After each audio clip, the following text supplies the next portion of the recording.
semua gambar-gambar potongan itu kan menginformasikan semua yang kepotong. Ini kepotong, berarti potongannya digambar. Yang kepotong-kepotong itu.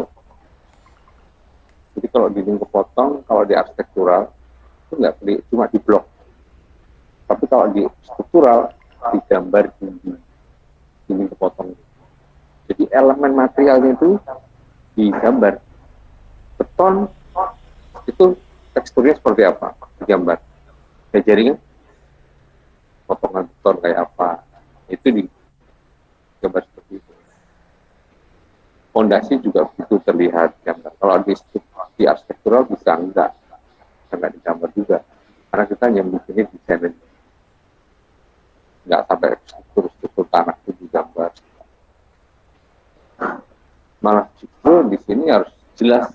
Jadi gambar sungguhnya itu yang paling sulit itu dipotong. Karena apa? Pertama, waktu ketika kita menentukan potongan, itu harus informasinya jelas. Apa? Jadi ketika kita mau memotong, itu biasanya sebagai seorang arsitek itu ingin memastikan bahwa gambar itu semua itu bisa terlihat jelas. Jadi hal-hal yang sepertinya menjadi ragu-ragu bagi arsitek justru dilihatin. Ini di bawah kamar mandi itu kalau digambar Cina, di bawah kordis di dalam Cina itu nggak kelihatan, saja gitu kan. Padahal di bawah kordis itu ada isi. Nah, tapi di penggambaran Cina itu sering hanya kelihatan kordis atau tangga gitu ya, atau sebaliknya pas lantai 2 gitu. Nah, itu lihat potongan. Sehingga waktu dipotong gambar potongan itu kelihatan, oh di bawah kordis itu ada seperti itu. Dan kalau kita mau memotongnya, semua yang kepotong di gambar prosesnya.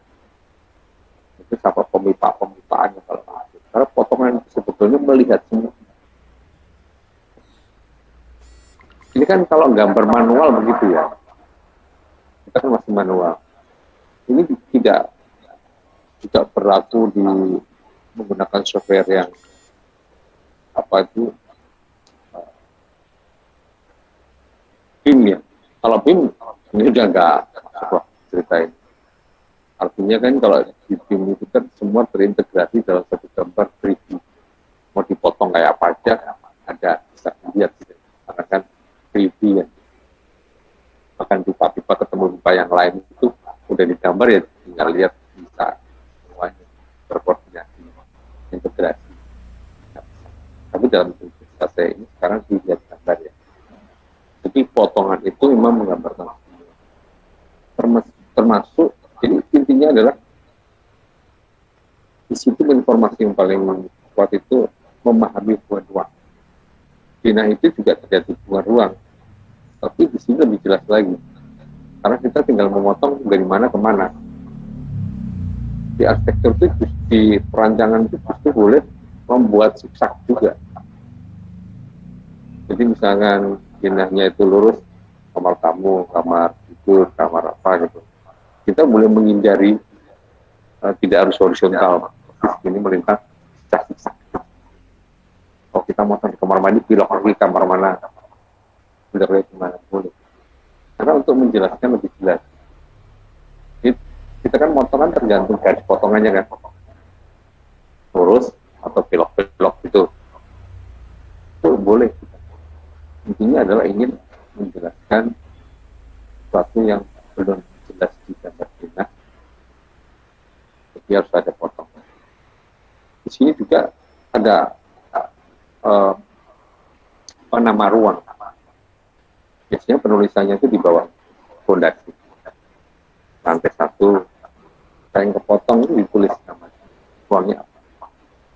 Lantai 2 bisa di bawah. Dan uniknya di sini itu kelihatan semua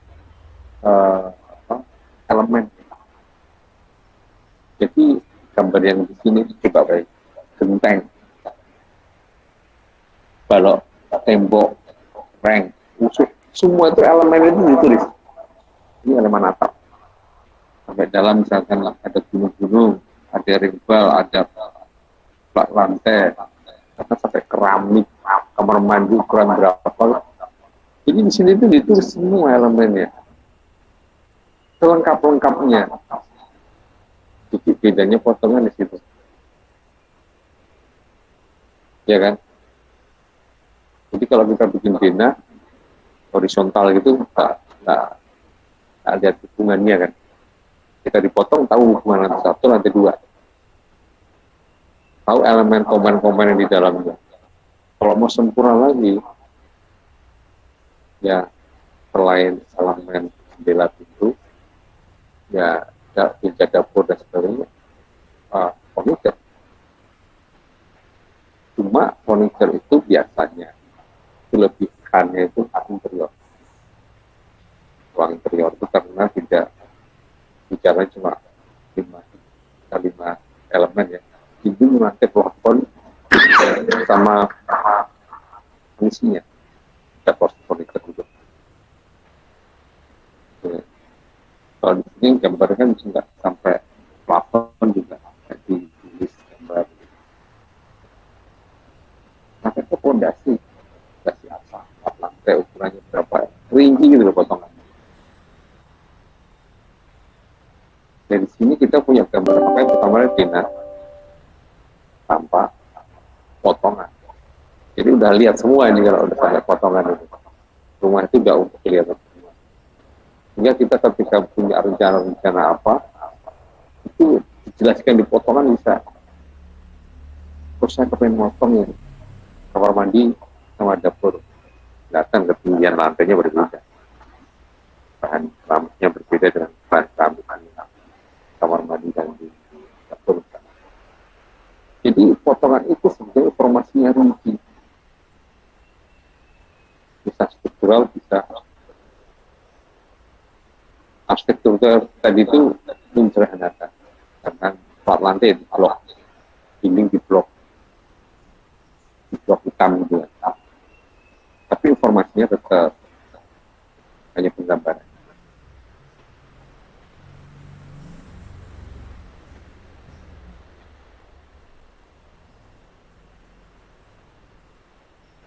Nah, kalau dinanya tidak maksimal, nggak sempurna, biasanya disempurnakan di potongan. Kita nggak tahu ketinggian karena dina, dari potongan kita lihat itu ketinggian.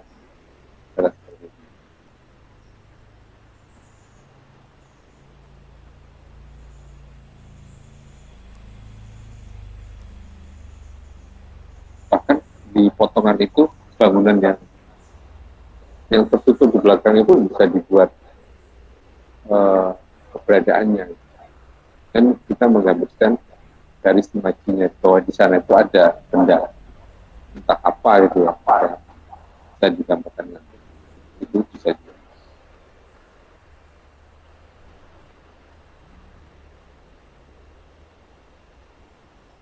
Ini sudah lengkap ya, kedudukan elemen bangunan, elemen yang membentuk bangunan, konstruksi, ukuran, bahan.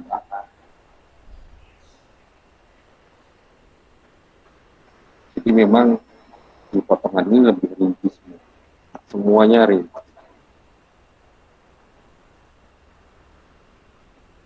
Memang kadang-kadang kita itu membuat atap itu paling sulit untuk potongan. Jadi kalau metode membuat potongan itu kita harus menggunakan proyeksi. Teman pakai proyeksi ya sih, pakai, ada yang nggak pakai, ada yang banyak nggak pakai proyeksi.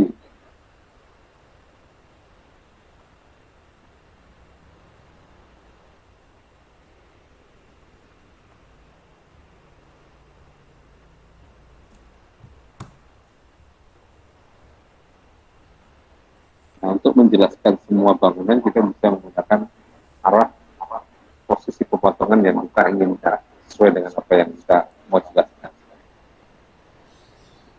Kalau kita lihat tujuannya banyak sekali ya, memperlihatkan sistem struktur dan elemen. Kemarin saya diskusi banyak yang belum tahu tentang struktur, tentang notasi. Notasi itu kayak istilahnya, kalau kita lihat gambar tanpa notasi itu nggak kebaca gitu, ya kan? Jadi notasi itu harus lengkap-lengkapnya, karena gambar itu berbasis data. Jadi kalau nggak ada data informasinya notasi, ya gambarnya ya nggak lukisan aja, lukisan. Tapi kalau gambar itu ada penilai teknis. Jadi kalau tukang dikasih gambar, dia bisa kerja. Kalau dikasih lukisan toh, itu gambarnya cuma tanpa bikin lukisan, nggak bisa kerja sama sekali. Itu berapa ukurannya? Namanya apa banyak? Ini dia. Jadi notasi itu sangat penting di gambar. Kalau nggak ada notasinya bukan gambar, kelasnya jadi lukisan, setelah gitu. Bukan. Jadi kalau paham gambar itu, kalau ada orang nanya gambarmu mana, berarti dia bicara tentang pekerjaan. Kalau katakan melukisanmu mana, itu udah jauh banget. Ya kan? Jadi ada konteks teknis mau dikerjakan. Jadi sadar banget gitu. Jadi ada sistem struktur. Struktur itu kemarin saya asesimen teman-teman banyak yang nggak ngerti ya. Bagaimana membuat modul dengan aktivitas yang ada di dalamnya. Kita bisa merentangkan panjang lebarnya struktur tanpa merubah modul. Karena struktur ini ada sistem utama, ada struktur yang hanya sekedar tapi itu saja. Tapi yang struktur utama ini kalau diaplikasikan rumah bisa nggak kuat. Apa artinya bagus tapi nggak kuat? Karena sebetulnya arsitektur itu adalah nyaman, kuat, titik dimensi. Nyaman itu estetika, kenyamanan, tapi kalau kuat, wajib juga. Mendingan nggak cantik tapi kuat. Rumah itu kan,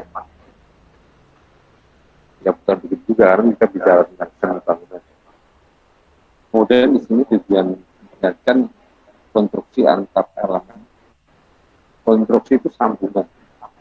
Konstruksi gimana berarti ngomong sambungan. Kalau struktur berarti ngomong kekuatan. Nah, kalau digambar ngomong struktur. Dengan struktur konstruksi berarti sambungan antar elemen.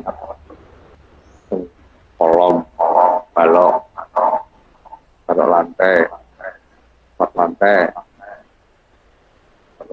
kolom balok, slope, ring balok. Kemudian ada konstruksi interelemen struktur, ya, tadi ya. Kemudian bahan bangunan, ukuran, satuan, ini semua bicaranya notasi. Konstruksi ruangan bangunan, sistem bangunan. Nah, ini potongan seperti ini, potongan struktural. Ini nanti teman-teman kalau pakai gambar atap itu biasanya harus pakai kalau saya ini pakai proyeksi. Kan teman-teman kalau bikin denah tanpa potongan gimana? Di dalam satu kertas gitu. Denahnya sebelah mana? Misalnya satu kertas ini ya, tangan kanan saya ini, tangan kiri saya, tangan kiri ini, kanan ini. Pertama lah bikin denah di sebelah mana? Kertas A3. Sebelah atas, bawah, atas, kiri atas, kiri bawah, ke kanan bawah, ke kanan atas. Gambarnya di sebelah mana? Mulai di mana dulu? Denah.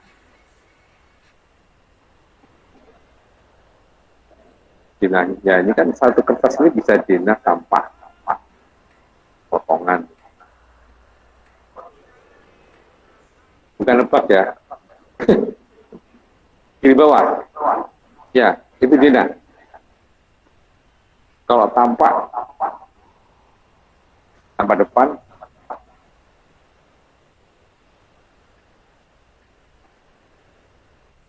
waktu kamu gambar struktur, diajari nggak?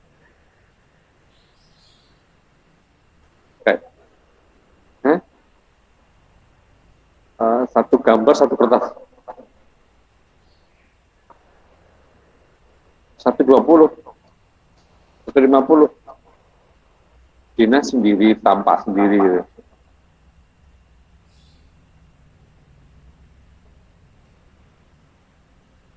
Sebetulnya ya, kalau struktur itu harusnya paham kita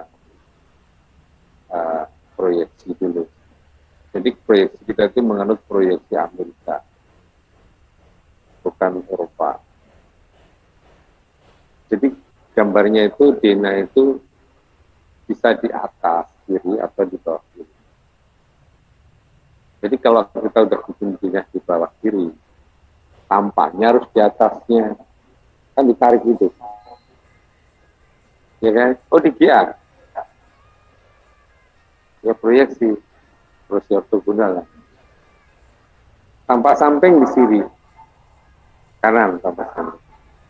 Gitu. Potongan bisa dilembar kan nggak cukup. Tapi tetap aja mengambil dari Dina untuk ditarik-tarik. Proyeksinya begitu.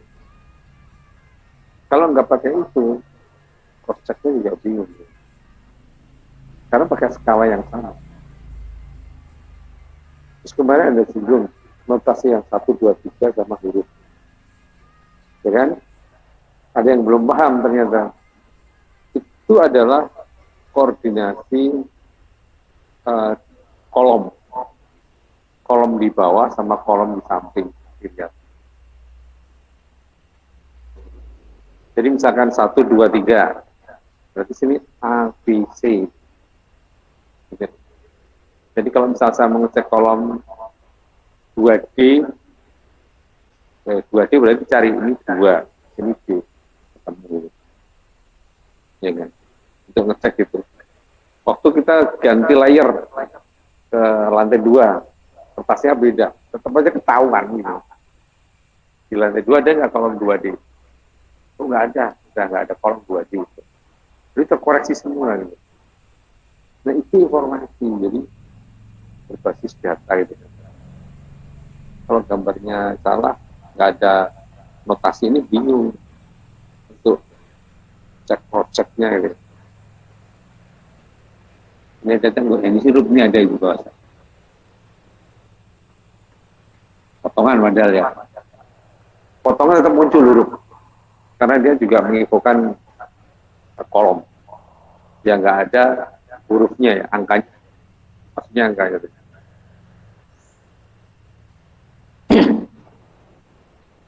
Paham ya? Walaupun saya nggak corek-corek. Di potongan ini juga kita tahu ketinggian. Hanya di potongan ini lihat ketinggian.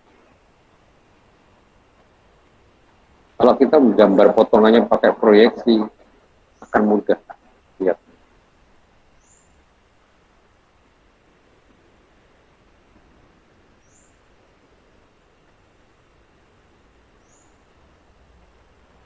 Ada yang bertanya?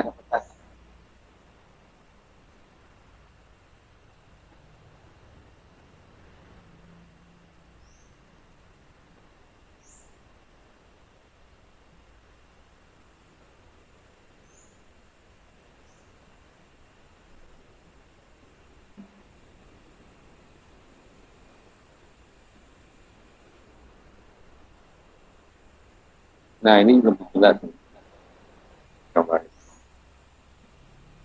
Semua sebetulnya, iya ini nama-nama ruang ini boleh di luar nih.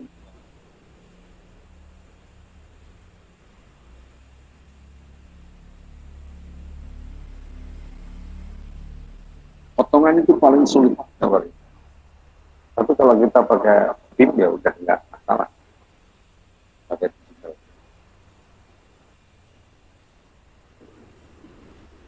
Nah, sebelah kanan ini adalah gambar lebih ke arsitektural.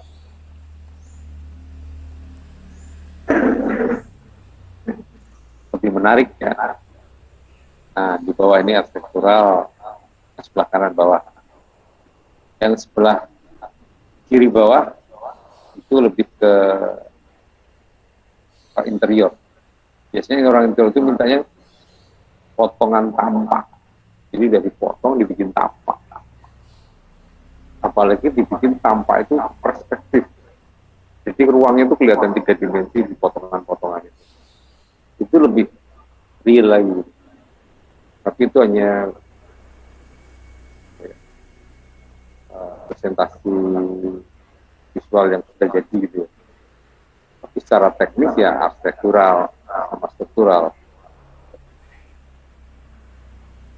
Tapi sebaiknya kalau untuk gambar presentasi yang ini dua-duanya harus dibuat arsitektural atau struktural.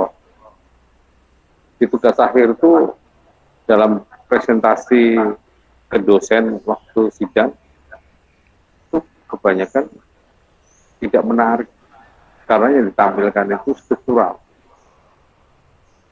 Kalau saran saya sih sebaiknya menyampaikan itu presentasi itu yang indah-indah saja. Ketika diminta datanya lebih dalam nggak punya, jadi enak. Karena kita lihat visualisasi misalkan kayak di bawah itu, oh bagus ya. Tapi ketika ini bener nggak? Bener Pak, ini gambar sebelah kanannya saya strukturalnya. Dan dia enak kira. Kalau di tugas saya itu kadang nggak kebaca, sehingga yang dilihat nggak lewatin, males ya, karena tidak bisa dibaca, bukan karena terlalu sempurna jadi suruh cepat.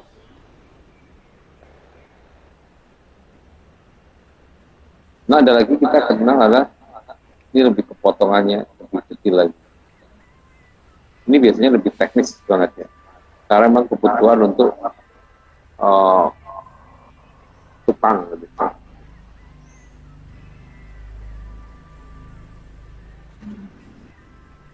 Nah ini ya detail skalanya. Biasanya detail ini ditujukan dengan skala 1/20 itu detail banget.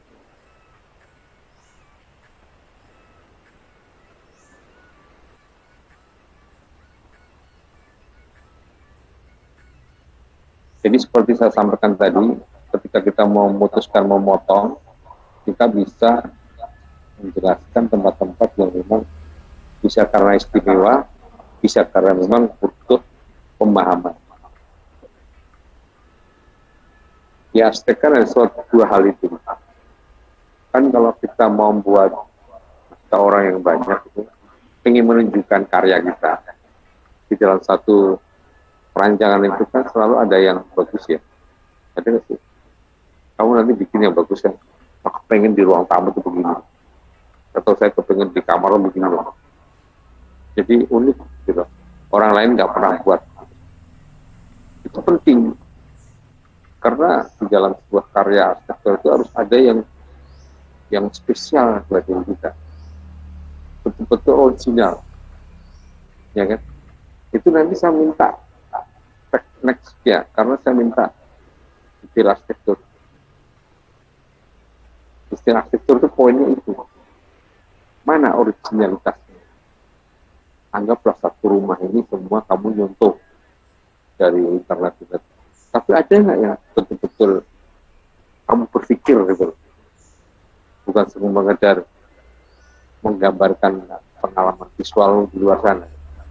Tapi pengalaman visualmu di area berpikir. Nah itu saya selalu minta namanya jelas. Makanya bisa dibilang hampir semua arsitek itu punya kekhasan. Ya karena gitu, jangan kamu membuat yang sifatnya umum-umum general gitu. Bikin uangnya gitu buat. Bikin ya suatu hal yang asli berpikir. Berpikir itu artinya sesuatu yang belum ada. Kalau sudah ada kamu pikirin, ya ngapain? Jadi kalau mikir itu ya belum yang kepikiran orang. Paham nggak? Kayak masa depan gitu. Masa depan itu kan nggak tahu ya. Takdir gitu. Takdirmu tuh nggak tahu. 2 jam lagi tuh nggak tahu. Gitu. Tapi kalau kita pikirkan 2 jam akan datang ngapain, nah itu masing-masing kepala. Itu yang kamu visualisasi. Gitu. Paling tidak kalau dipikirkan gambarannya ada. Kayak mahasiswa nanya, desain saya itu futuristik, Pak. Futuristiknya di mana? Itu apa tuh? Masa depan. Ya, seperti itu kan penting paham. Karena itu adalah pola pikir. Katanya balik, kamu punya pacar nggak? Enggak, Pak. Kamu bisa bayangin suamimu nanti kayak apa nggak? Ya enggak punya pacar. Bagaimana bisa picture masa depanmu kebayang? Kamu sekarang nggak berbuat arah ke sana, misalkan pacaran, misalkan gitu ya. Atau membayangkan gitu, kepengen idealisnya seperti apa gitu, punya pasangan. Nah, kalau itu nggak terpikirkan, ya nggak punya futuristik bayangannya ke depan ya. Jadi mimpi itu harus sadar, dipegang dulu gitu. Ini kesampaian nggak apa-apa, nggak kesampaian. Tapi masa depan ada bayangan. Dan itu ada orang nggak punya bayangan masa depan, mimpi aja salah gitu. Nah, jadi yang penting jadi ini hanya berpikir gitu. Jadi saya ngajak mereka berpikir. Jadi semuanya itu berpikir. Dan berpikir itu tidak ada yang salah. Kalau disampaikan sekarang mungkin ini mimpi orang, memang mimpi. Ya kan sebelum terjadi itu semuanya mimpi ya, angan-angan. Ya harus diprogram, jalankan, nanti nggak jadi mimpi lagi. Jadi seperti itu yang namanya gambar pikir arsitektur ya. Jadi masing-masing teman itu harus punya pikiran yang berbeda.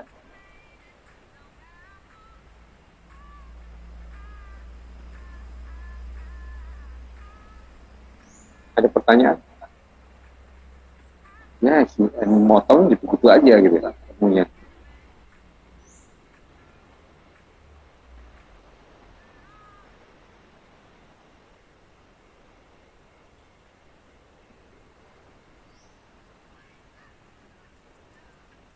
Ada yang orang itu kalau ada site-nya, jadi dipotong seluruh site sampai kelihatan halaman, bukan hanya bangunan.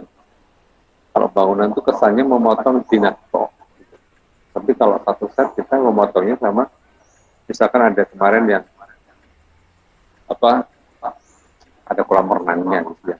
Jadi kolam renangnya dipotong sama kebangunannya. Bagaimana relasi antar bangunan dengan kolam renang? Meskipun di dalam bikin gambar dinah digambar, tapi gambar apa dinahnya yang si kolam renang nggak bikin nggak masalah, karena fokusnya bangunannya bukan dinah. Kalau kalau semua mau dikerjakan ya harus tahu semua. Bikin dinahnya kolam renang, bikin potongannya kolam renang, dalamnya berapa, ininya berapa, sampai strukturnya bagaimana. Kalau nggak bocor, gitu ya. Di sini banyak sekali ya, jadi konten konsultasi, presentasi, skala sekian apa yang harus terlihat. Kamu kemarin kayak skala berapa? Pindahnya 100. Pindah 100. Ya. Pindah kemana? kemarin bisa 100. Ya ini misalkan atapnya harus kelihatan, langit-langitnya harus, dinding, kolom, plat lantai, balok, kelihatan. Harus kelihatan. Nanti saya share deh. Nah ini potongan. Skala berapa, harus kelihatan apa. Kalau skalanya makin kecil, makin nggak punya tanggung jawab lah. Tapi makin detail, makin rinci. Seperti di sini misalkan 150, potongan 150. Apa ini? Yang paling luar. Di skala 150. Ini dinding. Yang paling luar dia apa? Garis apa? Garis apa? Nggak tahu. Nggak tahu.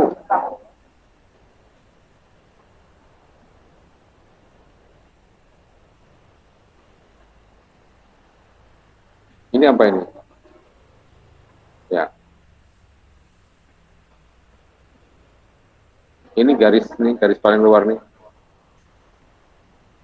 Plaster. Yang dalamnya batu bata. Kalau yang sebelah pasta.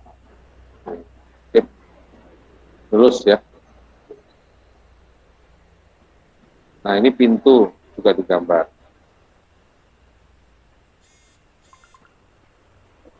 Ini pintunya di mana? Di bawah ya. Ini dindingnya, ini pintunya.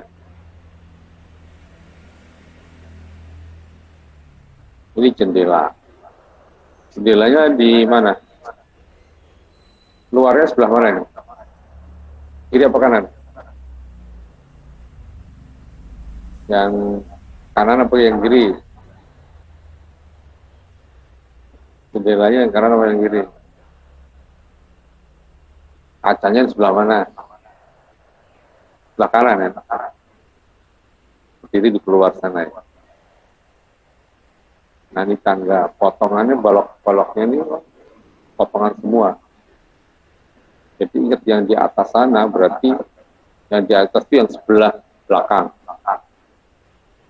Jangan diblok semua, yang kepotong aja.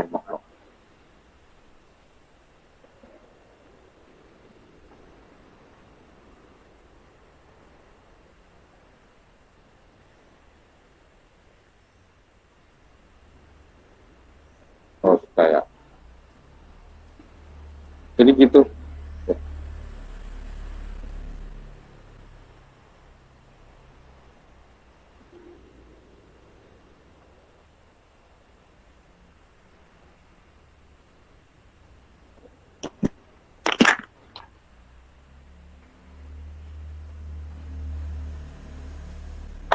Ada yang bisa asistensi materi. Kamu yang belum paham apa? Dari pertanyaan aja, belum paham apa?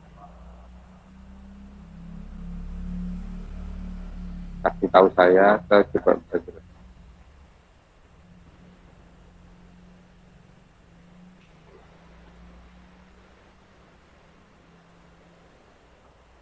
Apa?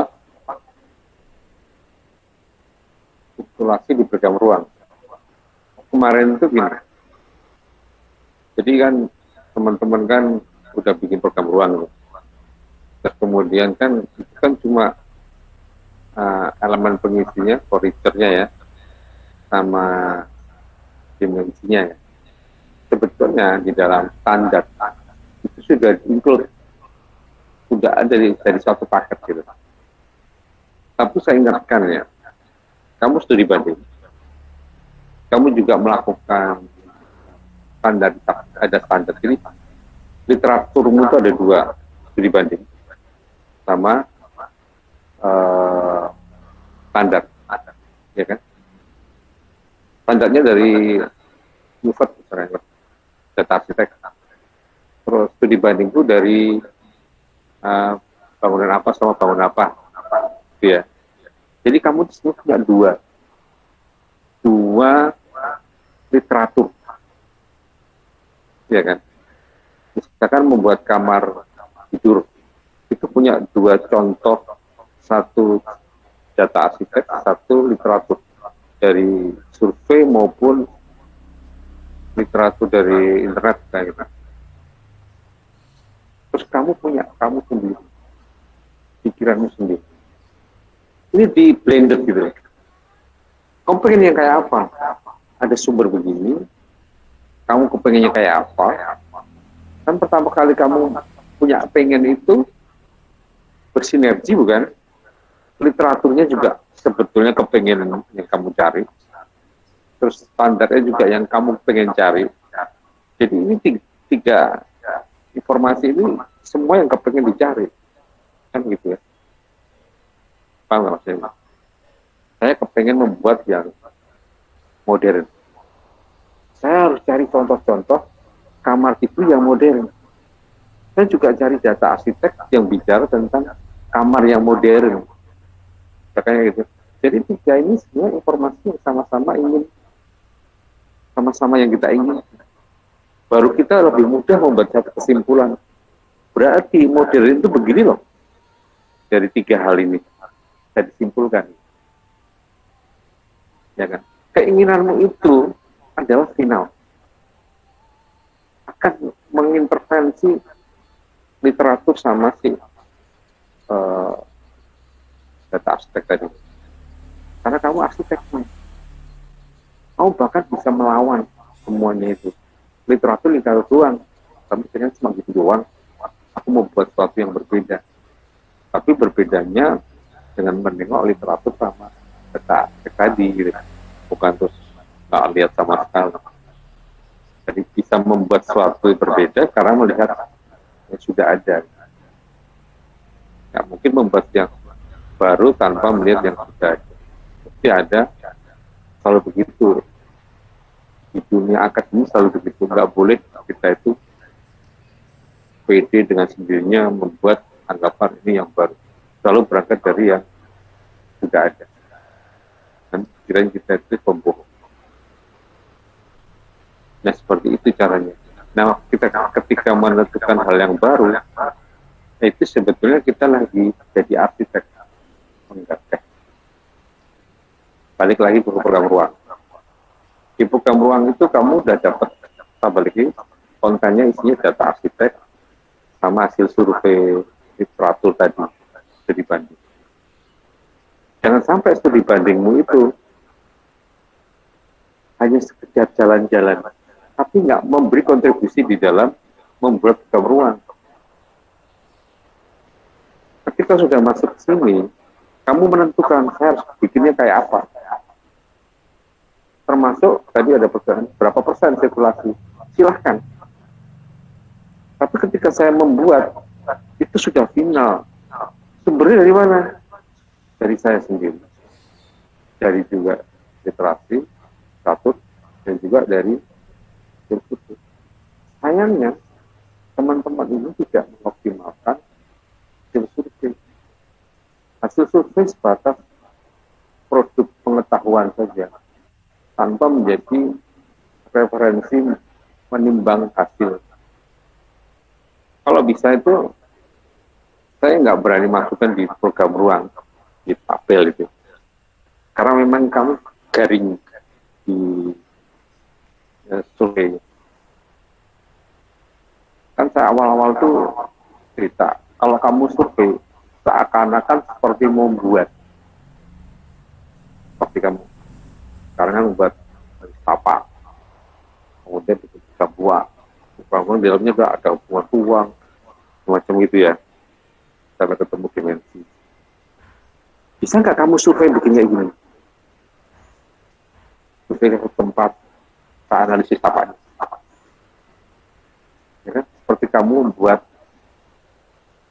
sering-sering duduk mahasiswa dulu ya buat kamu. Produknya udah jadi, bikinkan konsepnya. Mau gampang aja gitu. Nah, ini jelas sudah ada. Bangunannya udah jadi, kita survei. Kita kalau bisa ketemu arsiteknya, kita buat. Tapi kalau nggak ketemu arsitek, kita berandai-andai dengan data itu buat dan analisis apanya, kita cek ruangannya, kita bikin hubungan ruangnya, kita tahu program ruangnya, kita sudah membuat hasil survei menjadi seperti membuat, ya kan? Pas nanti kamu membuat, ini kan bermanfaat sekali, karena ini faktual, sudah ada. Dan kamu bisa merasakan hasilnya di area ruang itu kayak apa sih? Kita itu kan merasakan ruang. Kayaknya terlalu rendah atau apa gitu. Jadi rasakan ruang itu dapat. Karena itu yang terpenting. Arsitek itu ya kalau mau dapat job, tolong buatin bangunan di tempat sini fungsinya ini. Mesti kan datang kan.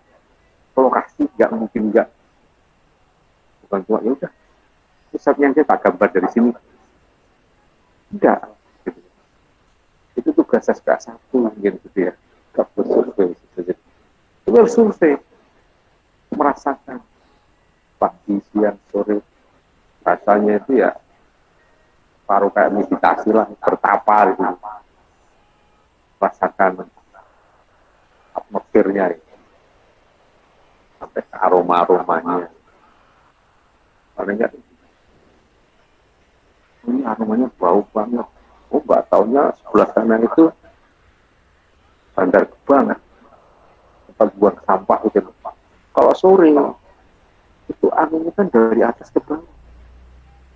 Dari puncak ke laut kan.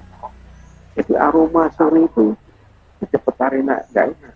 Oh, jangan bikin jendela bukaan di sana ini. Oh, kalau gitu rumahnya di dekat area sini yang satu garis dengan angin itu kasih tanaman yang wangi bunganya. Gitu. Jadi itu hasil analisis apa? Seperti itu. Jadi harus hadir. Ketika teman-teman survei hadir studi banding objek jenis, itu betul-betul dioptimal.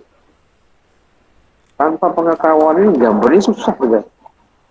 Saudara suruh nyontok 100% pun nggak jadi 100% contohnya. Ini contoh keren, bagus. Coba kamu gambar contoh keren, bagus. Disesuaikan punya. Biasanya lebih buruk dari contoh yang bagus. Jadi, ini contoh buruk, bagus pun suka. Memang penting tekstur dari awal itu survei yang betul. Datanya dilengkapi. Makanya saya tuh agak rewel gitu. Saya minta ditabulasikan itu supaya rinci gitu. Dan nanti ini dipakai lah terus sebagai kitab sucimu untuk menggambar selanjutnya. Jadi bukan sekedar jalan-jalan, tapi betul-betul ini tunjuknya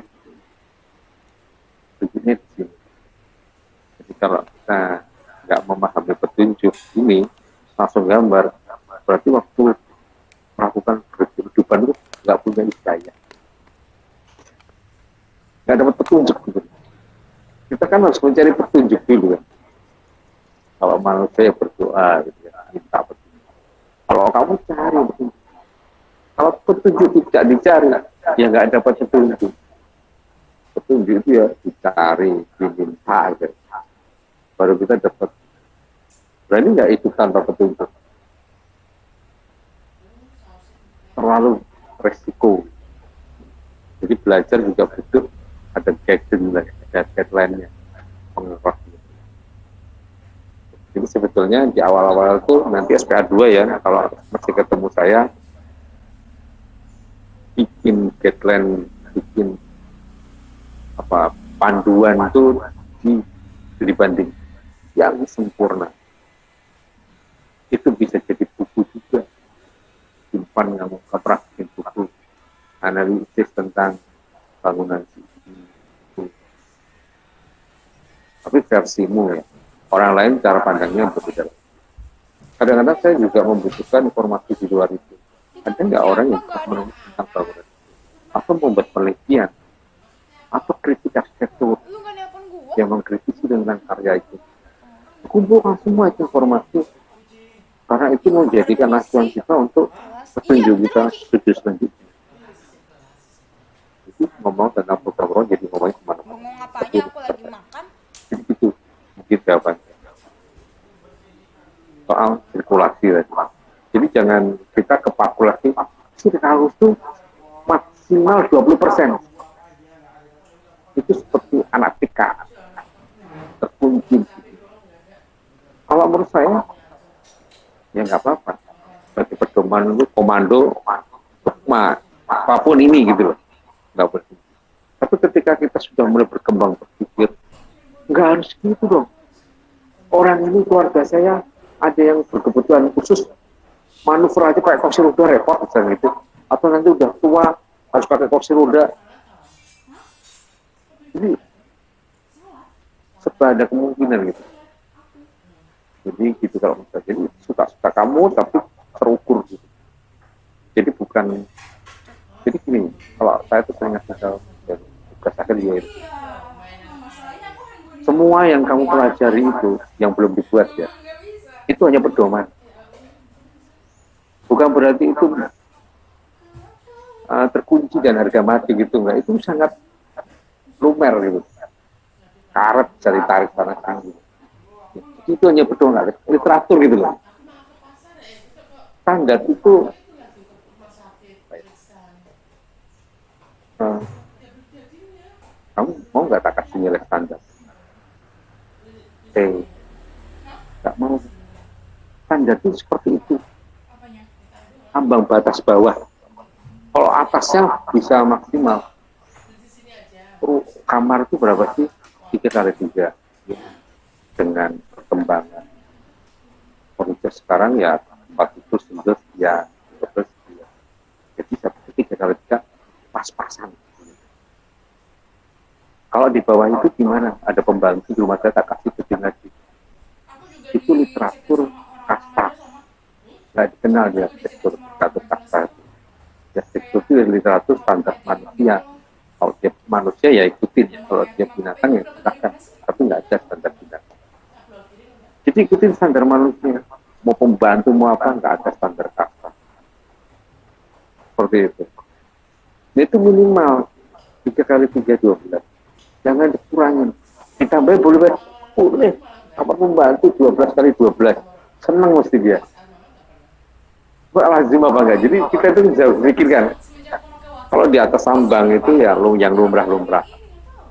Nanti kalau orang kaya, saya mau bikin kamar yang gede, dalamnya ada kolam renang, nanti keluar kamar itu udah kayak pabrik bersih udah. Nggak apa-apa. Karena nggak ada standar atas kok. Adanya standar bawah. Bukan upah minimal. UMR enggak. Kalau mau ngasih bisa gaji besar ngapain mikirin UMR? Pengusaha itu kan cuma mencari aman. Sudah UMR. Kok bangga sekali bisa membayar UMR? Harusnya malu. Karena saya bisa mampu membayar lebih dari UMR. Ini bangga. Padahal itu hanya memenuhi standar minimal bawah pemerintah. Kalau bisa membayar banyak, kenapa? Seperti itu juga, kamu juga nggak mau kan, tak nilai C standar lah, cukup ya kurang. Jadi cara berpikir standar itu hanya pedoman paling basic. Lakukan yang terbaik, yang paling ideal. Ideal itu di tengah. Ya, ideal itu di tengah. Nggak kurang, nggak lebih. Cukup. Batasnya bagaimana? Memang harus belajar banyak itu. Bacaan.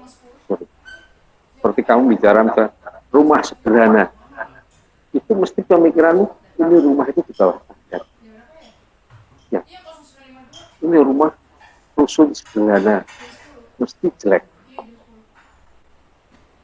RSS. Sederhana. Ya, ya enggak. Hidup saya sederhana. Itu mesti hidup yang kekurangan. Ya. Yang hidup yang baik itu gimana? Rumah yang bagus itu seperti apa? justru yang sederhana. Tujuan kita itu membuat sesuatu itu semua sederhana. Nilainya itu di sederhana. Kau bisa mencapai sederhana, orang kaya pun nggak bisa mencari. Yang duitnya banyak itu sulit mendapatkan posisi sederhana. Boros dia bisa, kekurangan makin bisa banget gitu ya.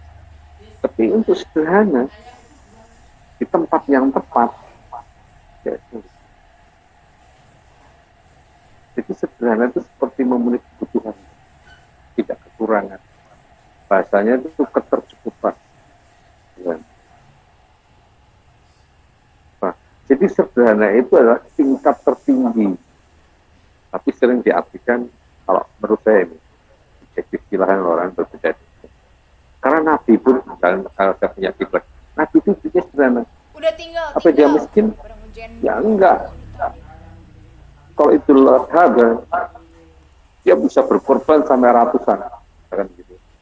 Kalau dia orang miskin, ya cuma dikonversi aja. Kambing sekarang 4 juta, kalikan 10 aja saat itu berapa udah. Ini itu sederhana itu bukan tak punya. Memahami sederhana itu loh. Masalah kalau kita buat sulit, makin sulit. Tapi kalau disederhanakan lebih mudah kita memahami. Ya, jadi sederhana. Jadi saya sering bilang, jangan sederhana itu dianggap gampang. Karena sederhana itu tujuan kita sederhana. Pas. Jadi itu kadang-kadang saya jadikan pribadi saya itu ya pikirnya sederhana pas. Gimana cara membuat pas itu? Pas buat kita, pas buat orang kaya, pas buat orang miskin, pas. Itu yang paling sulit. Kalau orang miskin pengennya yang hebat-hebat kayak orang kaya malah. Orang kaya bingung, punya banyak bingung. Saking kebingungannya macam-macam. Sehingga tidak memahami pasnya. Itu menjadi omongan sulit diterjemahkan dalam desain. Itu ya, jadi pada hati. Apalagi ya, paham. Paling enggak buat kamu buat apa ya, buat informasi gitu. Tadi pikirin tahu dalam tapi kamu pikirkan jadi penuh.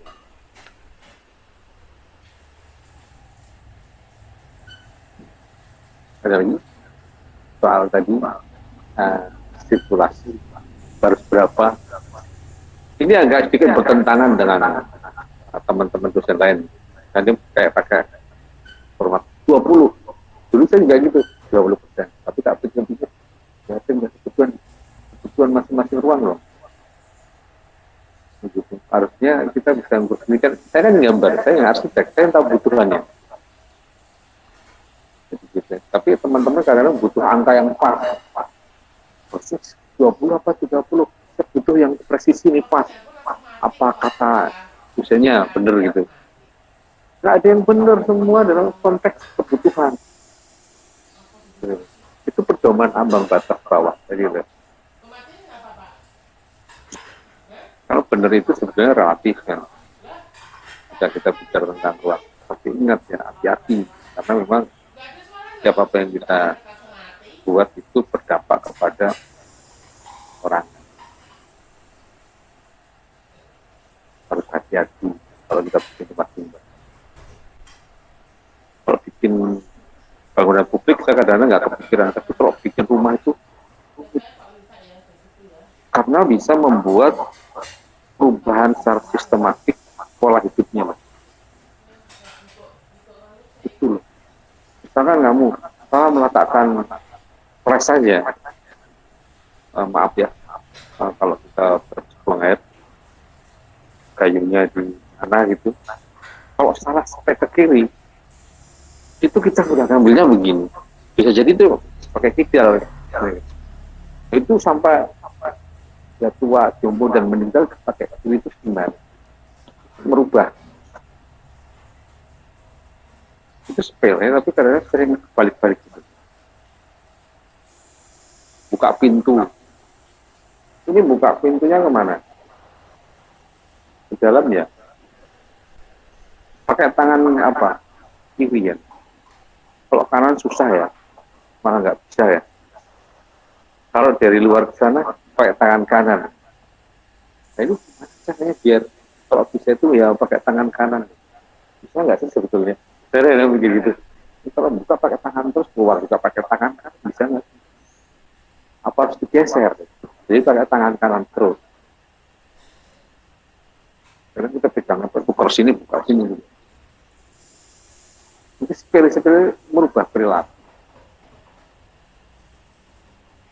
dalam rumah dari bayi, dari anak-anak itu perubahan kita. Karena arsitektur itu kan simbol, ya kan.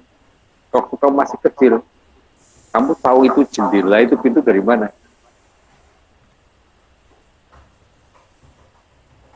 Kasih tahu itu Bapak ya.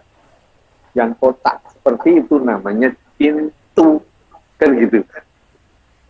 Yang itu jendela, tapi nggak usah ditunjukin, tapi ini jendelanya, ini lihat-lihat pintu.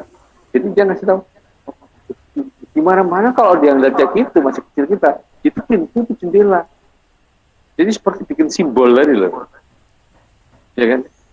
Simbol kayak gitu, pintu, gambar rumah ini terus ada ini apa deh pintu, karena simbolnya dia pintu. Jadi apapun bentuk rumahnya itu bentuknya apapun itu disimbolkan. Arsitek itu nyimbolin. Mendesain itu selalu membuat simbol. Kayak gini ada enter. Itu kesadaran apa? Itu pasti enter. Di seluruh dunia membuat simbol enter kayak gitu. Jadi arsitek juga gitu menyimbolkan. Jadi waktu kita desain rumah, kita lagi buat simbol-simbol. Kita bisa mintakan simbol baru. Ya, seperti itu. Jadi kita membuat simbol yang baik. Kalau enggak dia nanti, ini apa ya? Dulu saya artinya itu, artinya si A. Bentuk kayak gitu. Kok di sini kok artinya beda lagi? Bisa nggak tahu bentuk apa ini? Nah seperti itu kan membuat simbol baru. Ya. Teman, kalau bisa jadi kalau ada hal yang baru bisa disimbolkan. Jadi termasuk temuan. Jadi kita membuat makna baru. Kayak itu loh, kayak tipologi juga simbol. Ini rumah sakit kayak gini. Tuh di sebelah sana sekolah, rumah sakit juga gambarnya belakang dari luar. Atau kita lihat, loh ini kantor. Di sebelah sana kantor, loh, tapi masuk kok museum. Ini kantor zaman dulu kolonial. Karena dipakai untuk museum. Loh, tapi kok mukanya masih sama-sama kantoran. Berarti bohong. Arsiteknya bohong. Dia membuat simbol itu salah. Nggak sesuai dengan fungsinya. Makanya di arsitektur konservasi itu ada yang bagaimana bangunan lama digunakan kembali, di-reuse dengan pendekatan seperti apa, konservasinya seperti apa, sehingga fungsi baru tadi tidak bohong. Karena arsitektur cuma ngambil tipologi fungsi. Jadi kamar mandi mesti ada proses, ada tipologi, ada fungsi. Tapi ada WC, ada tempat kok buat masak di situ. Nah ini kacau kan kita jadi. Jadi harus koneksi fungsi sama tipologi itu harus simpel. Tapi kadang-kadang kita kalau enggak pikir filosofiskan itu hakikatnya itu apa?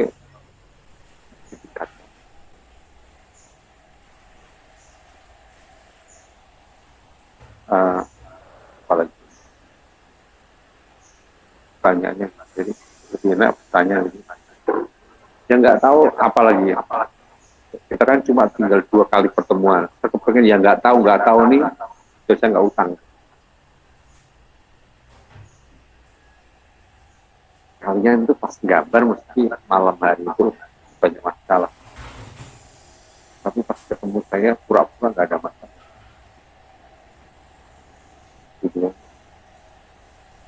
Jadi saya harus gimana? Mendampingi tiap malam. Ya. Jadi apa? Itu sulit ya. Saya kemarin ada ini kan saya berani ngomong ngulang kemarin. Pun ada teman yang hari ini. Saya udah bilang teman-teman diajarin yang kemarin datang. Karena kayaknya lebih produktif kemarin asistensi, karena ada asistensi. Pengetahuan lebih banyak orang. Kayak feeling. Anda membuat bina, itu prosesnya seperti apa? Itu kalau kita nggak ngerti, itu bikinnya langsung. Kita sudah langsung bikin bina aja loh. Caranya gimana? Ya caranya naluri. Kalau mau nggak pakai tahapan, ya kan? Atau kita bina orang lain, contoh. Tadi internet, terus itu contoh. Ukurannya pas kok sama set kita. Masukin aja. Pasti bagus. Nilainya bisa bagus. Ya memang bisa bagus. Tapi kan nggak ngerti ilmunya. Buat apa? Saya juga nggak begitu penting. Nilai itu nggak bagus kan. Tapi kita setelah lewat mata kuliah itu nggak tahu. Masih mending di akhir semester ngerti. Walaupun nilainya udah jadi. Tapi jadi paham. Saya selalu paham setelah nilai saya jelek. Ya nggak apa-apa, masih mending. Tahunya setelah selesai perkuliahan. Lagi omong pertama, omong kedua, omong ketiga. Dari universitas itu nggak paham-paham. Setelah selesai semua studio, tunggu lagi, dimasukin. Coba dua takutnya udah lewat, gitu kan. Tapi artinya kan ada proses dewasa. Ya nggak apa-apa, mending daripada nggak tahu sama sekali. Kadang kita punya kesadarannya gitu, pahamnya belakangan, nggak apa-apa. Dan juga pernah alami.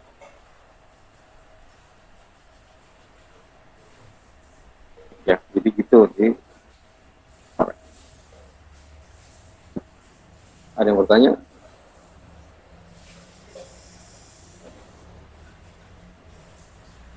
Jadi tambahan kita itu potongan sama detail arsitektur, ini tadi sama 3D perspektif. Pokoknya 3D lah. Bisa aksiometri, bisa perspektif, proporsi. Pokoknya kelihatan 3 dimensi.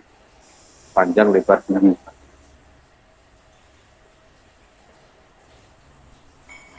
Jadi kan diajari juga di gambar arsitektur. 3 dimensi. Perspektif terukur apa proporsi ya Pak. Tata aksiometri,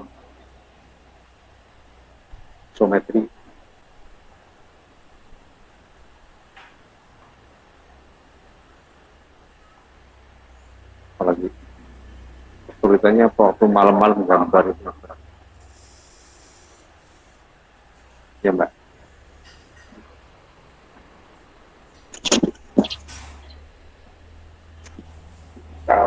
Saya apa kayak Mbak?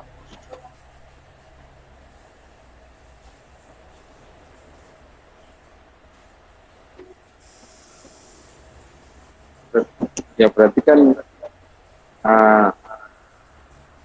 ini apa, ada situasi kamu harus bikin tanpa bentar. Kan di potongannya itu kan kelihatan konstruksi atap, ya kan? Nah itu waktu bikin tanpa ketahuan kan tanpa itunya atapnya, ya kan?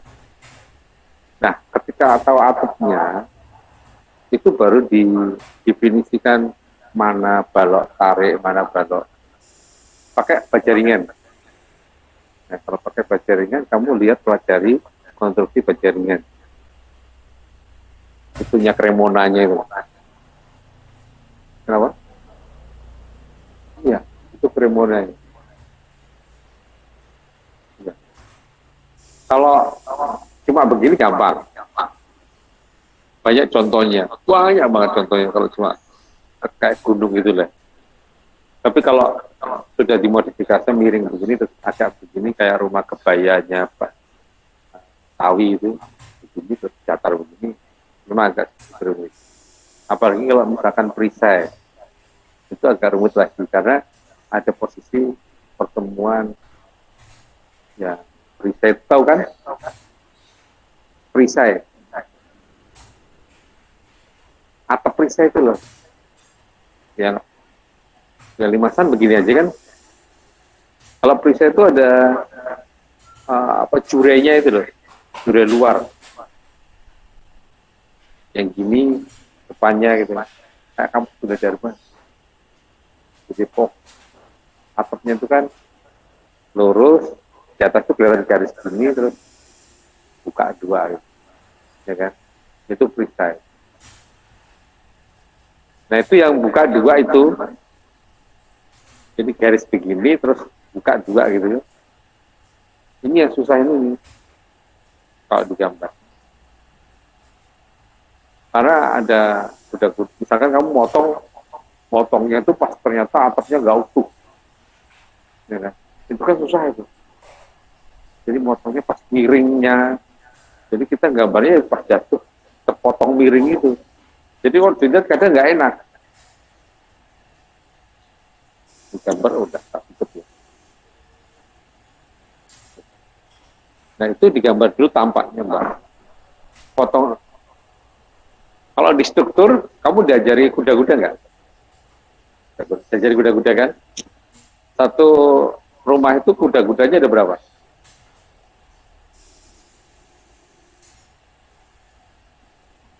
Nggak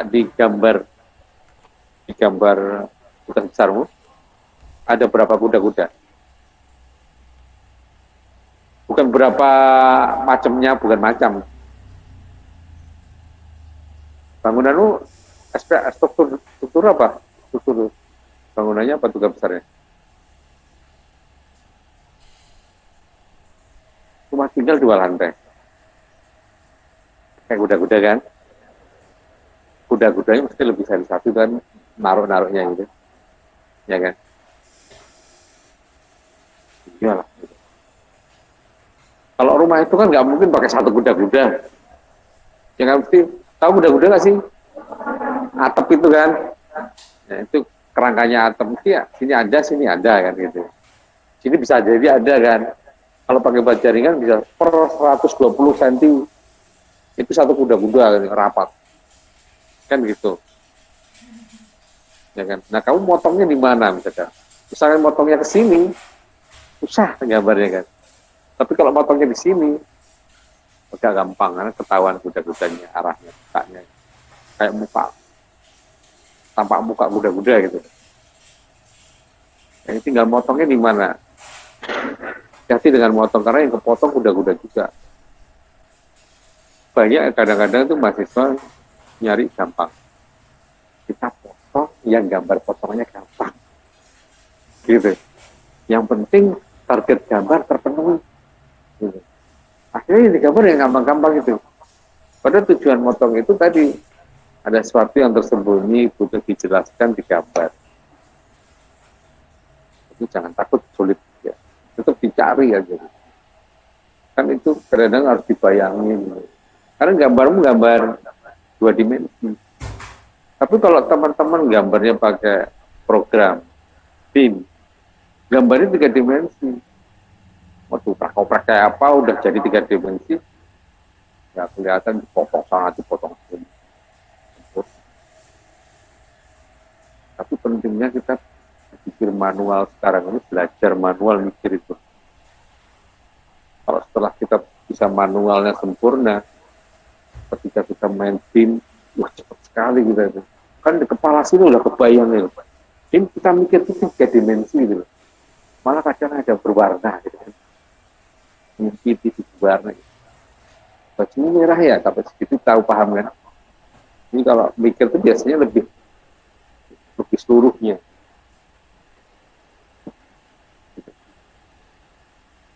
Ya Mbak, paham nggak Mbak? Caranya membuat potongan atap kan tadi itu.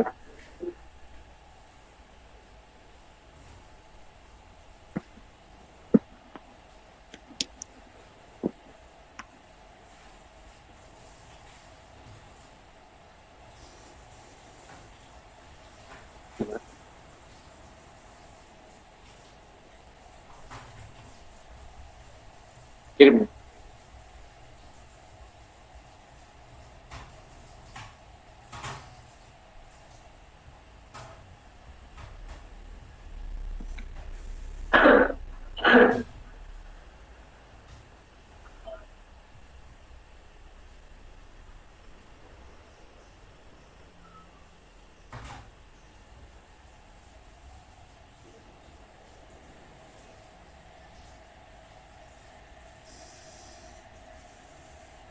Kirim ke grup.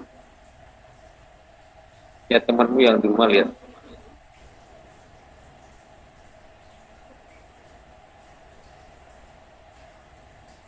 Oh ini cuma miring. Ya. Oh ini gampang ya. Masalahnya di mana? Masalahnya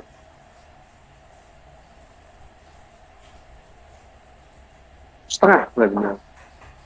Setengah kuda-kuda. Kalau kuda-kuda kan utuh gitu ya. Nah, kamu separuhnya. Nanti kamu lihat di internet setengah kuda-kuda itu kayak apa.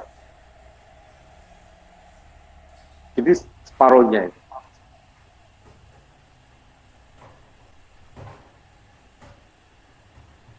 Oh, konsol. Ya biar bisa menerus gitu ya. Sampai setelah habis dindingnya masih ada menerus kan ya. Konsol gitu kan. Ya memang begitu. Soalnya kalau kita nggak konsol, itu cuma sampai di habis bangunannya itu udah nggak ada sambungannya lagi.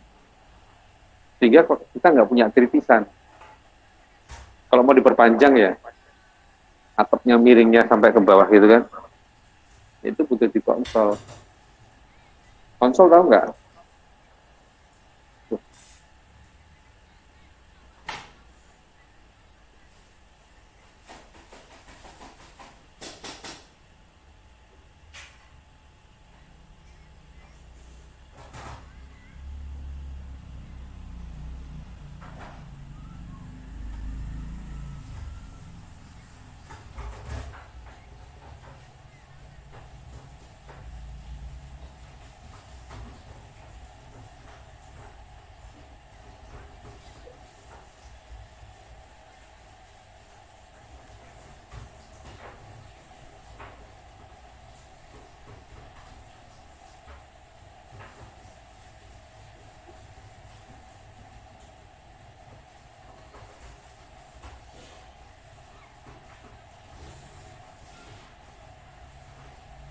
Itu loh Mbak, jadi tambahan ada tambahan.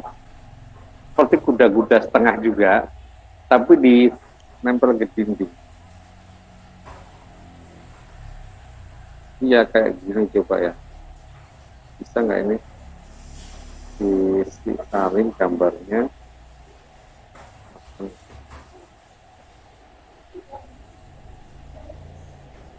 Nah itu di tampilan grup ada itu. Kritisan seperti itu. Itu konsol namanya. Jadi di luar dinding luar.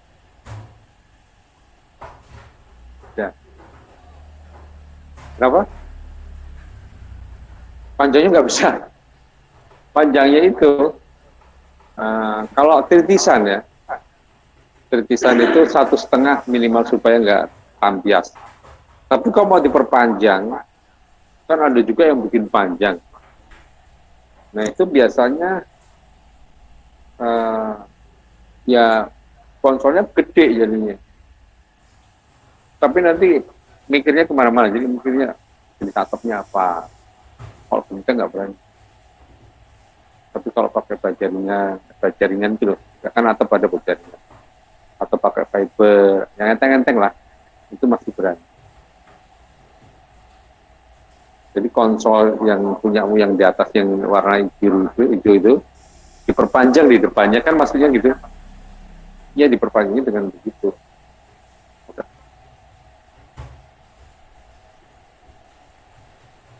Iya digambar, kegambar kan. Kecuali kamu nggak nyampe situ.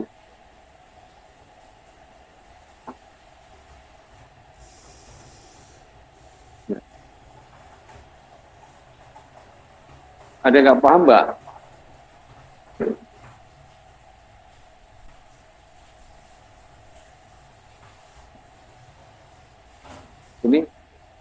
ada bedah kasus ya hari ini. Padahal saya sering lebih suka bedah kasus, jadi nanti yang punya masalah lebih paham. Mungkin teman-temanmu yang lain punya sekasus sama atau punya bayangan memahami kasus lain. Jadi lebih baik di sini. Ada lagi? Paham nggak, Mbak?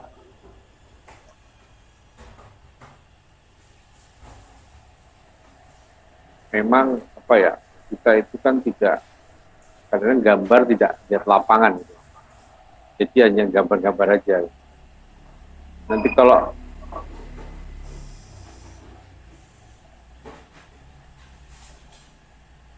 ya,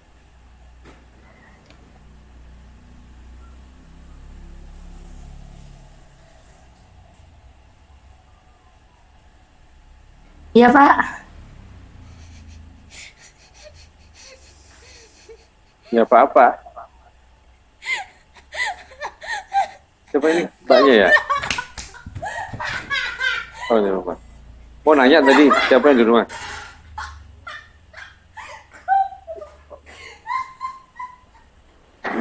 Ya, ya. Nah, kuda-kudanya. Nah, ya, itu ya.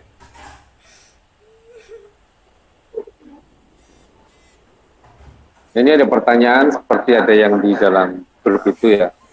Jadi di gambar ini ada dapur, sepertinya bentangannya panjang, sehingga tidak terlihat kuda-kudanya.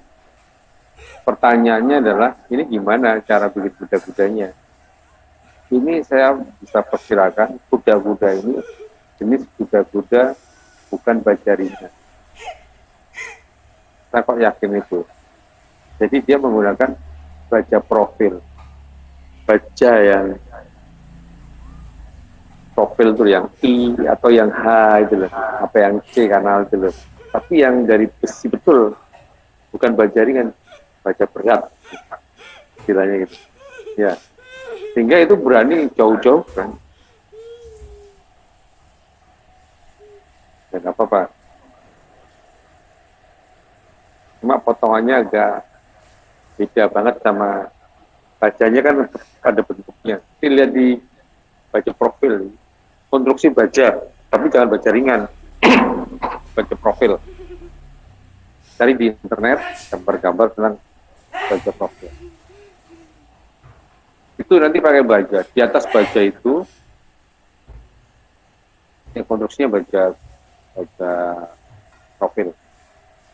Itu bentangannya bisa 12 meter, berani Mbak.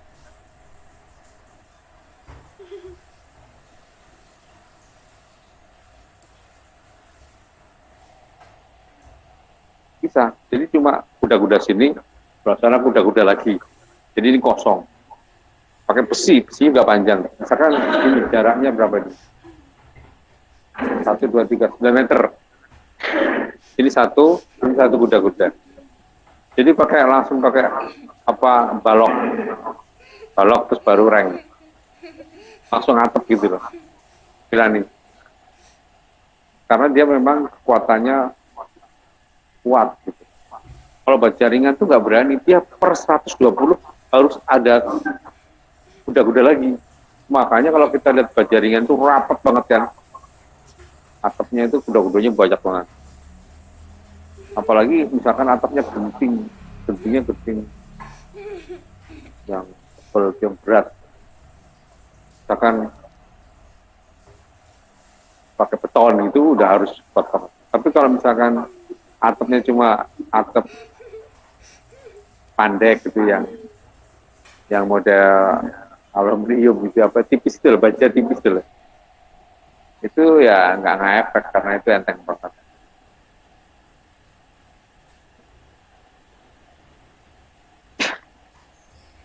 Gitu ya. Jadi sebetulnya ketika yang harus itu kan, Mbak, kan tadi punyamu ruangannya ada kebutuhan khusus ya, ada kepengen kebuka kelihatan itu, lebar. Nah kita harus mengganti pakai konstruksi apa? siap kegiatan itu akan dipengaruhi oleh strukturnya. Seperti tadi kemarin kita diskusi soal ini ruangannya butuh tanpa ada kolom, berarti ruangannya harus dihilangkan kolom tengahnya, akan berpengaruh pada struktur modulnya. Oh ternyata ruangan ini atapnya itu harus kalau bisa terlega gitu, berarti jangan pakai baja ringan, gitu. Nggak apa-apa. Satu hal kamu nggak usah terlalu berpikir bahan. Yang penting berpikir desain aja dulu lah. Desain dulu yang terpikirkan semua kelihatan bentuknya. Nanti ada sendiri itu struktur berapa, struktur di atas struktur 3, struktur konstruksi 3 mungkin sudah banyak belajar dengan sangat hebat.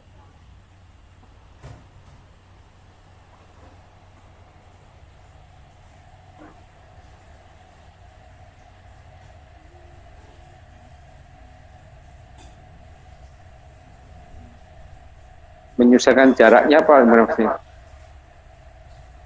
Bentuk kemiringannya. Oh ya. Kalau kemiringannya yang menentukan itu karena faktor misalkan bahan atapnya. Bahan atapnya kalau misalkan model lembaran-lembaran itu, yang lembar-lembaran yang bukan genting satuan, itu kemiringan itu dipengaruhi karena ya itu kayak miring sedikit aja udah lari air. Tapi kalau genting miring sedikit lambat airnya. Saking kalau semakin lambat airnya turun, ada kemungkinan bocor malah. Jadi genting-genting itu kemiringan 35 minimal. Genting biasa itu kemiringan minimal itu 35 derajat. Kalau terlalu landai dia bisa bocor. Tapi kalau misalkan seng, terus polikarbonat yang lebar-lebar gitu, yang lembaran-lembaran, itu miring 20 cm misalkan. Selisihnya dari ujung sana tetap lari. Karena dia satu sisi lembaran. Kedua, dia tuh apa sambungannya nggak kayak penting gitu. Lembar-lembar. Jadi bedanya karena bahan.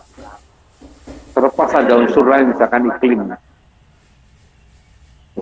Sudut-sudut yang pendek itu lebih panas. Tapi kalau begini ada ruang di dalam atap. Makin sudut makin besar ruang di dalam atap itu terpenuhi kosongnya, makin dingin ruangan. Karena apa? Ketika kita begini atapnya, ini berarti ruangannya kosong gede ya. Matahari itu masuk panasnya, radiasinya, itu ketahan di situ ada tempat. Tapi kalau miring ini kan berarti udah penuh karena kecil. Dia bisa masuk terus ke bawah plafon. Dan ketika malam hari yang model begini juga mungkin lebih mudah. Saya nggak tahu persis, tapi lebih mudah melepas panas yang tersimpan di bawah atap itu. Karena ruangnya dilepas radiasi. Kalau yang gini mungkin agak kurang ya. Jadi faktor iklim. Nah kita sebetulnya urusannya di iklim. Kan gitu ya. Kan di rumah itu kan cuma urusan iklim gitu lah. Mau zaman dulu, zaman purba, sampai zaman sekarang urusan iklim. Kita juga ribut global warming. Jadi masalah iklim aja. Manusia itu cuma masalah iklim. Kalau udah nggak kuat mati gitu aja, musnah seperti dinosaurus. Itu aja sih. Jadi berpihaklah ke iklim. Jadi membuat apa-apa karena iklim. Hidup itu karena iklim. Kayak orang kita misalkan, kalau kita kepanasan gitu ya, pakai baju apa? Kalau awannya panas.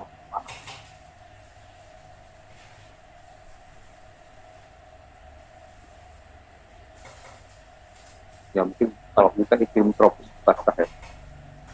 Ini berbeda ya. Yang jelas misalkan kalau kita kepanasan, wah baju ya. Di Arab itu kepanasan makin pakai baju tebal. Karena apa? Ya mataharinya itu radiasi nggak sampai ke dalam badan. Matahari baju yang gombrang gitu.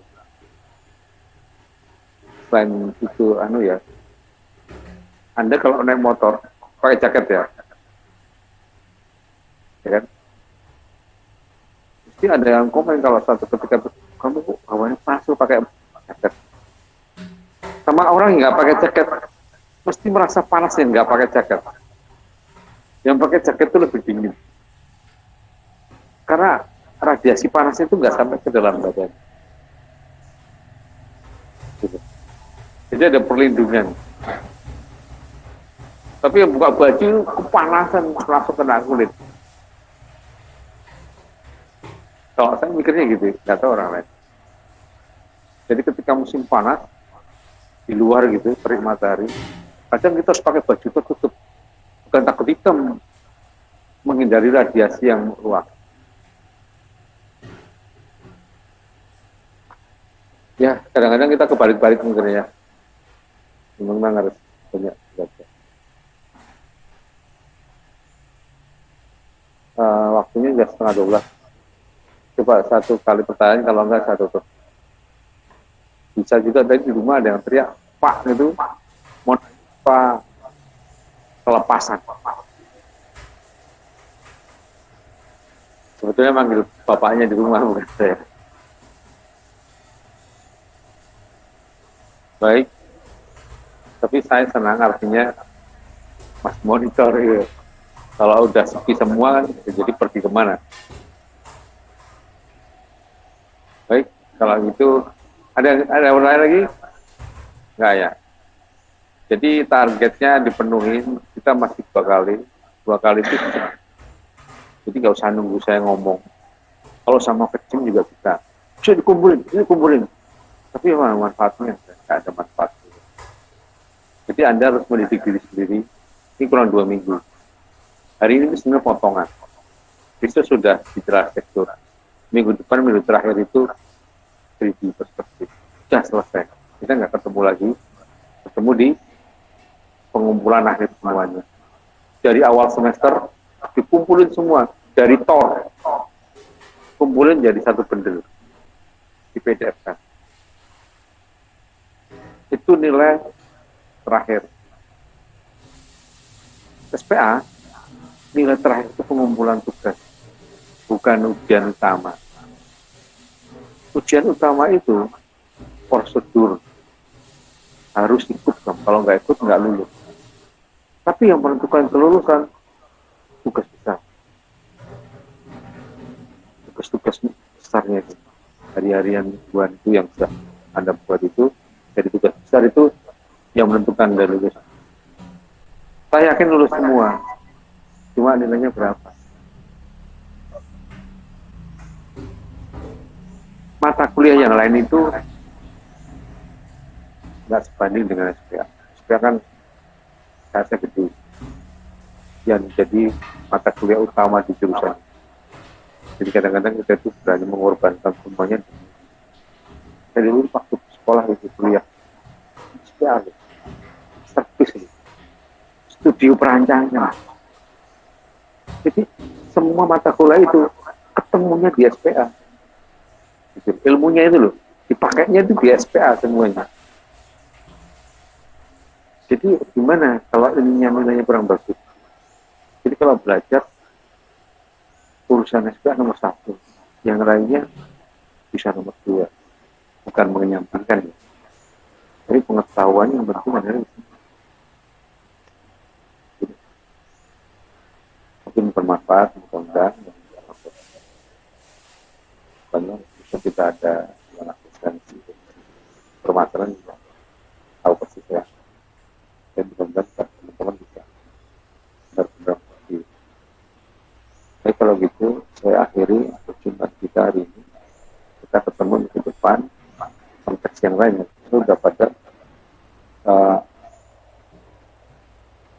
gambar arsitektur di jelas ya. Terima kasih. Kita pamit bagi yang di rumah ya. Assalamualaikum warahmatullahi wabarakatuh. Saya izin untuk forum. Terima kasih.